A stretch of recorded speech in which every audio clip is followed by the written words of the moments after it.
¿Qué tal amigos? Bienvenidos a una videoclase más de nuestro taller de narración oral. El día de hoy les voy a explicar cómo vamos a comenzar ese proceso de transformación de un texto escrito, en este caso de un cuento, para llevarlo a lenguaje oral, o sea, al acto escénico de la narración oral.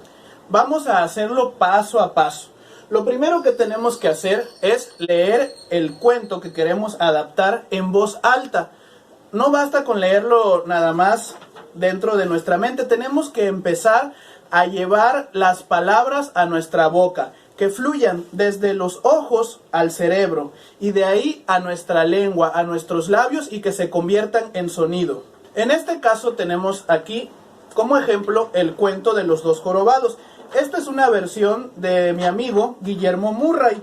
Había una vez dos hermanos jorobados, uno rico y uno pobre. Así lo vamos a ir leyendo con calma, palabra por palabra, respetando los signos de puntuación, o sea, los puntos, las comas, punto y coma, cualquier cosa. Vamos a ir notando muchas cosas que analizaremos a continuación, porque no basta con saber leer. Leer es algo muy sencillo, es algo que aprendemos desde que somos niños en general. Nos enseñan a decodificar estos que son símbolos. Las letras son símbolos, son fonemas, o sea, son símbolos que representan un sonido. Por ejemplo, este símbolo que ves aquí representa el sonido y este otro símbolo que ves acá representa el sonido A. Y si los unimos, A, pues dice ma. Obviamente te acordaste de tus clases del kinder o de los primeros años de primaria cuando te estaban enseñando a leer. Y si recuerdas, si logras recordar, era un poco complicado. Te iban diciendo de las 27 letras del abecedario, cada una el sonido que representaba y luego lo ibas relacionando con algunos animales. La M, mono. La A, araña. Y así tu cerebro iba construyendo poco a poco. Era un proceso que ibas realizando lentamente porque estabas en el aprendizaje. Pero después, conforme fuiste agarrando práctica, fue algo que el cerebro empezó a realizar de manera casi instintiva, a tal grado que de solo ver una palabra, pues ya se procesa en menos de un segundo su significado. No tienes que hacer otra vez todo eso de la M con la A, ma, y otra vez la M con la A, ma. ¿Y qué dice? Mamá. No, nada más con ver ahí la palabra tal cual, pues ya sabes que dice mamá. Pero no basta con saber leer, bueno, en ese aspecto de la decodificación. En este caso lo que tenemos que hacer es un análisis a profundidad. Es un asunto de comprensión lectora. Y para narrar, nosotros tenemos que entender perfectamente el texto. Hay una frase que dice, nadie debe conocer más la historia que tú. ¿Y cómo la vas a conocer si no la entiendes? Y bueno, vamos a empezar con estos textos que, como te dije en la clase anterior, son textos sencillos con una estructura básica. Siguen la estructura simple del cuento popular. Ahora, si tú buscas en el diccionario o en alguna otra fuente, en enciclopedias, o en línea, en Google o en la Wikipedia, por decir alguna, la definición de cuento, te va a decir que es una estructura literaria, una estructura narrativa sencilla. Quizá la más sencilla que existe, que tiene pocos personajes, que tiene un conflicto que se resuelve, que está compuesto por tres partes, por el inicio, por el desarrollo o nudo y por el final o el desenlace, que tiene un protagonista, que tiene pocos personajes secundarios, que tiene antagonista o antagonistas. En fin, es una estructura narrativa simple, pero ya que entendimos eso, ahora sí hay que empezar a analizarlo más profundamente. Hay que comprender que cada cuento es diferente y que todos responden, por lo menos en el caso de los cuentos tradicionales y populares, a necesidades psicológicas de los humanos. Para complementar este punto te voy a recomendar que leas o que por lo menos investigues respecto al libro El héroe de las mil caras o la estructura psicoanalítica del cuento del autor Joseph Campbell. Ahí el autor se dedica a responder la siguiente interrogante: ¿por qué en todo el mundo, por qué en las diferentes culturas, en civilizaciones que han estado tan alejadas aquí en el planeta Tierra, entre los seres humanos, por qué contamos historias tan similares? ¿Por qué las historias están conformadas por las mismas estructuras, inclusive los mismos conflictos, y por qué existen los mencionados personajes arquetípicos.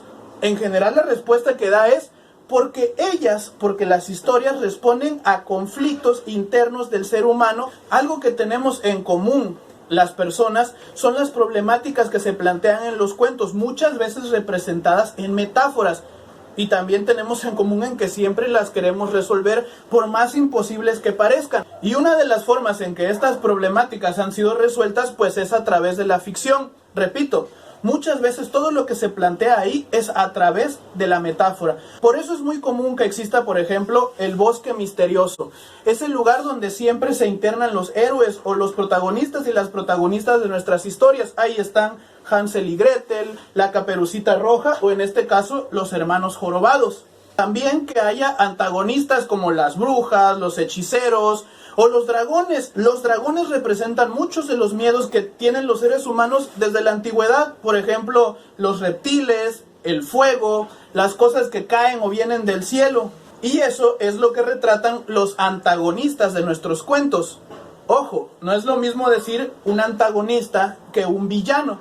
La palabra villano pues se deriva etimológicamente pues de aquel que azota una villa, y los antagonistas de nuestros cuentos no se delimitan únicamente a eso. Tenemos muchos tipos de antagonistas y no siempre son representados en personas o en animales.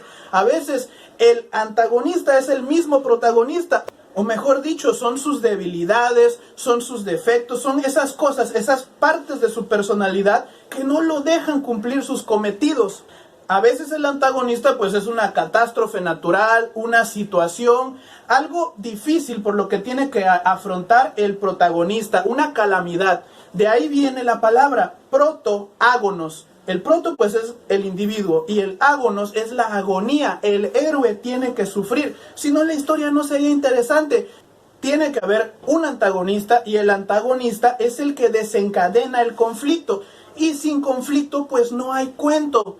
El cuento pues se convierte en otra cosa, en un panfleto, en un discurso, en algo totalmente diferente. Y es nuestro trabajo como narradores el comprender la historia totalmente y el identificar dónde está el conflicto, quién es el protagonista, cuál es el antagonista, quiénes son los personajes secundarios, cómo se resuelve, dónde es que la historia llega a su clímax.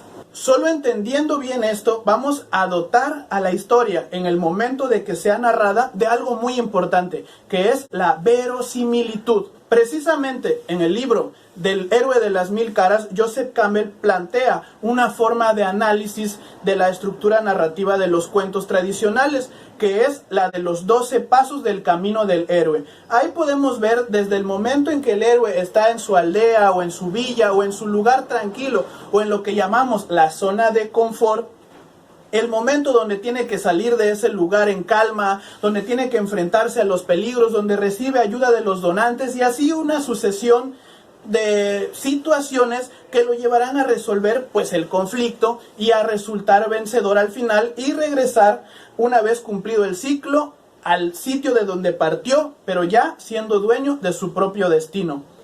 En nuestro taller usamos eso como base para una mejor comprensión de la historia, pero lo complementamos con otro proceso de deconstrucción para llevar el cuento escrito a ideas abstractas, para luego tener eso como hilo conductor a la hora de que lo vamos a narrar. ¿Cómo lo vamos a hacer? Pues ya hay que iniciar con los ejercicios. Vámonos paso a paso. Ya has leído el texto en voz baja, luego en voz alta, ya lo has analizado, ya ves quién es el héroe o el protagonista o la protagonista, ya ves dónde está el conflicto, ya ves cómo se ha resuelto al final, ya lo has entendido pues. Entonces vamos a llevar todo lo que dice aquí a una estructura más sencilla, a lo que llamamos el esqueleto o los enunciados del cuento. Vamos a comenzar de la siguiente manera, enumerando uno por uno cada renglón del cuento, así.